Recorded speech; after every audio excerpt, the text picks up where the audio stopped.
Hello student, I am social science teacher. Today I am going to explain chapter 4 of unit 3, that is parliamentary government, the union legislature अर्थात संसदीय सरकार, संघीय विधायिका. Let us start. First topic is parliament, संसद. India's central legislature or union legislature is known as the parliament. Bharat की केंद्रीय विधायिका या संघीय विधायिका को पार्लियामेंट या संसद कहा जाता है. It is the highest law making body in the country. यह देश की सबसे बड़ी नियम बनाने वाली संस्था है. It consists of the President of India and two houses, namely the Lok Sabha, House of the People, and the Rajya Sabha, Council of States. यह राष्ट्रपति और लोकसभा और राज्यसभा से मिलकर बनती है. Okay. The members of the Lok Sabha and the Rajya Sabha are called members of Parliament, MPs. Lok Sabha और राज्यसभा के सदस्य को संसद का सदस्य कहा जाता है या संक्षेप में एमपी कहा जाता है. Okay. Next topic is Lok Sabha. The Lok Sabha is the lower house of parliament. Lok Sabha संसद का निम्न सदन है. At present it can have up to 545 members. वर्तमान में इसमें 545 सदस्य हो सकते हैं. Most of the members of the Lok Sabha are elected directly by the people. Lok Sabha के अधिकांश सदस्य जनता द्वारा सीधे चुने जाते हैं. यहाँ अधिकांश सदस्य मतलब है 543 सदस्य. The president of India may nominate up to 2 members from the Anglo-Indian community if enough members are not elected to represent that community. यदि आंग्ल भारतीय समुदाय का प्रतिनिधित्व करने वाले पर्याप्त सदस्य नहीं चुने जाते हैं तो भारत का राष्ट्रपति इस समुदाय से 2 सदस्यों को मनोनीत कर सकता है.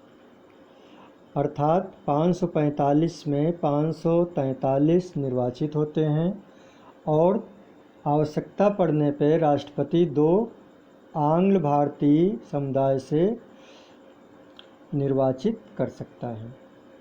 Okay students. The Lok Sabha has a normal term of 5 years. Lok Sabha का सामान्य कार्यकाल 5 वर्ष का होता है. But it may be dissolved by the president before the end of its term.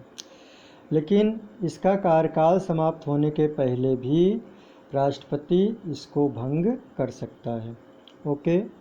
Come to the who can contest Lok Sabha election. Lok Sabha का इलेक्शन कौन लड़ सकता है. To stand for election to the Lok Sabha. Lok Sabha का इलेक्शन लड़ने के लिए A person has to be an Indian citizen aged at least 25 years. ऐसा व्यक्ति जो भारत का नागरिक हो और उसकी उम्र कम से कम 25 वर्ष हो वह लोकसभा का इलेक्शन लड़ सकता है. इसके अलावा A person should not be bankrupt or mentally unsound. और उस व्यक्ति को दिवालिया या मानसिक रूप से अस्वस्थ नहीं होना चाहिए. And should not hold any salaried government job. और उसके पास कोई वेतन वाला सरकारी पद नहीं होना चाहिए. यदि ये तीनों अर्हताएँ उसके पास में हैं तो वह व्यक्ति लोकसभा का इलेक्शन लड़ सकता है. Okay. Next topic is elections. चुनाव. Elections to the Lok Sabha are held at least once every 5 years. Lok Sabha का चुनाव 5 वर्ष में एक बार आयोजित किया जाता है। For the purpose of elections the country is divided into as many constituencies as there are seats in the Lok Sabha. चुनाव के उद्देश्य से देश को उतने निर्वाचन क्षेत्रों में बांटा जाता है जितनी की लोकसभा में सीटें होती हैं। The constituencies are created on the basis of population. निर्वाचन क्षेत्र जनसंख्या के आधार पर बनाए जाते हैं। So that the more populous states have more seats in the Lok Sabha. इसलिए ज़्यादा आबादी वाले राज्यों के पास ज़्यादा लोकसभा की सीट होती है। जैसे यूपी की जनसंख्या सबसे ज़्यादा है, तो यहाँ इस राज्य की लोकसभा में सबसे ज़्यादा सीटें हैं। जैसा कि आप सब जानते हैं 80 सीट उत्तर प्रदेश की हैं लोकसभा में। Every constituency elects one representative to the Lok Sabha. एक निर्वाचन क्षेत्र से एक ही प्रतिनिधि चुना जाता है। All Indian citizens aged 18 years are above can vote in elections to choose their representatives. अब कौन व्यक्ति इस चुनाव में भाग ले सकता है, मत दे सकता है?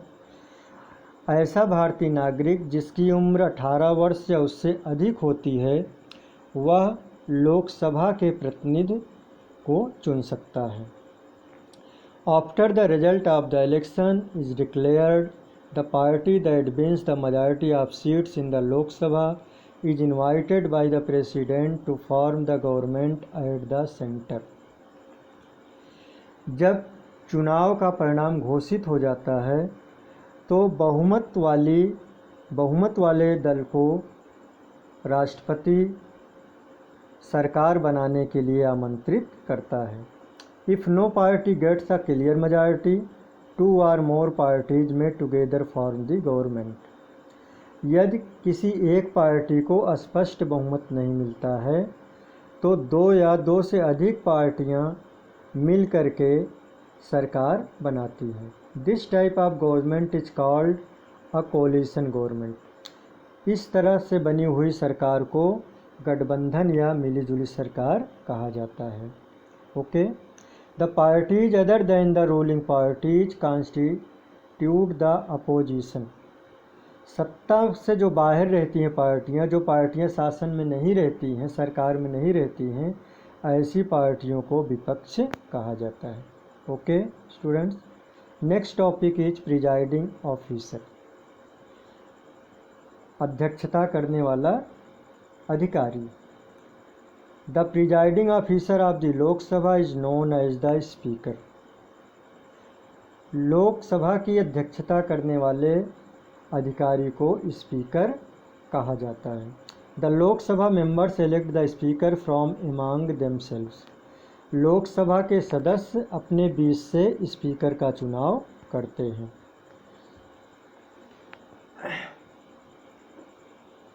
कम to the next page. The speaker conducts the proceedings of the house and maintains order within the house. Speaker जो होता है वो कार्यवाहियों को संचालित करता है सदन के, और सदन के अंदर व्यवस्था बनाए रखता है। The Lok Sabha members also elect a deputy speaker who presides over the house in the speaker's absence. Lok Sabha के सदस्य एक डिप्टी स्पीकर भी चुनते हैं जो स्पीकर के अनुपस्थिति में लोकसभा की अध्यक्षता करता है। Okay students, come to the Rajya Sabha. The Rajya Sabha is the upper house of parliament. Rajya Sabha संसद का उच्च सदन कहा जाता है।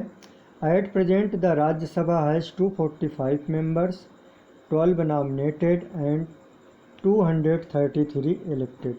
वर्तमान में राज्यसभा में 245 सदस्य हैं। इसमें 12 मनोनीत किए जाते हैं और 233 चुने जाते हैं। Okay, the members nominated by the president are distinguished authors, journalist, economists, jurists, scientist, artist, social workers and so on. राष्ट्रपति के द्वारा जो सदस्य मनोनीत किए जाते हैं वे प्रसिद्ध लेखक होते हैं या पत्रकार होते हैं या प्रसिद्ध अर्थशास्त्री या न्यायविद होते हैं या प्रसिद्ध वैज्ञानिक या कलाकार होते हैं या प्रसिद्ध सामाजिक कार्यकर्ता या इसी तरह के अन्य लोग होते हैं। The Rajya Sabha is not dissolved after a fixed term. Rajya Sabha निश्चित समय के बाद भंग नहीं होती है। जैसा कि हम लोग जानते हैं कि लोकसभा 5 साल के बाद भंग हो जाती है, तो ऐसा राज्यसभा में नहीं होता है।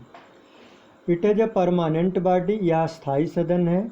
1/3 of its members retire every 2 years। इसके 1/3 सदस्य प्रत्येक 2 वर्ष बाद रिटायर होते हैं। New members are then elected to the vacant seat. और रिक्त हो गई सीटों के लिए नए मेंबर्स, नए सदस्यों का चुनाव होता है। Each member has a term of 6 years। और प्रत्येक सदस्य का कार्यकाल 6 वर्ष का होता है। The vice president of India presides over the Rajya Sabha. जो भारत का उपराष्ट्रपति होता है वह राज्यसभा की अध्यक्षता करता है। He is the ex officio chairman. वह इसका पदेन सदस्य होता है। पदेन से तात्पर्य यह है कि जो व्यक्ति भारत का उपराष्ट्रपति होगा वही राज्यसभा का अध्यक्ष भी होगा। In the chairman absence the deputy chairman presides. Chairman की अनुपस्थिति में डिप्टी चेयरमैन राज्यसभा की अध्यक्षता करता है। Okay students, who can be a member. Rajya Sabha का सदस्य कौन हो सकता है। To be a member of the Rajya Sabha. Rajya Sabha का सदस्य होने के लिए a person has to be an Indian citizen aged at least 30 years। किसी भी व्यक्ति को भारतीय नागरिक होना चाहिए और उसकी उम्र कम से कम 30 वर्ष होनी चाहिए। अगली अर्हता क्या है। शुड नॉट बी बैंकरप्ट और मेंटली अनसाउंड। उस व्यक्ति को दिवालिया नहीं होना चाहिए या मानसिक रूप से अस्वस्थ नहीं होना चाहिए। And should not hold any salaried government job. और उस व्यक्ति के पास कोई वेतन वाला सरकारी पद नहीं होना चाहिए। इन्हीं योग्यताओं को रखने वाला व्यक्ति राज्यसभा का सदस्य बन सकता है। Okay students, remaining topics will be discussed in new video. Okay, thank you.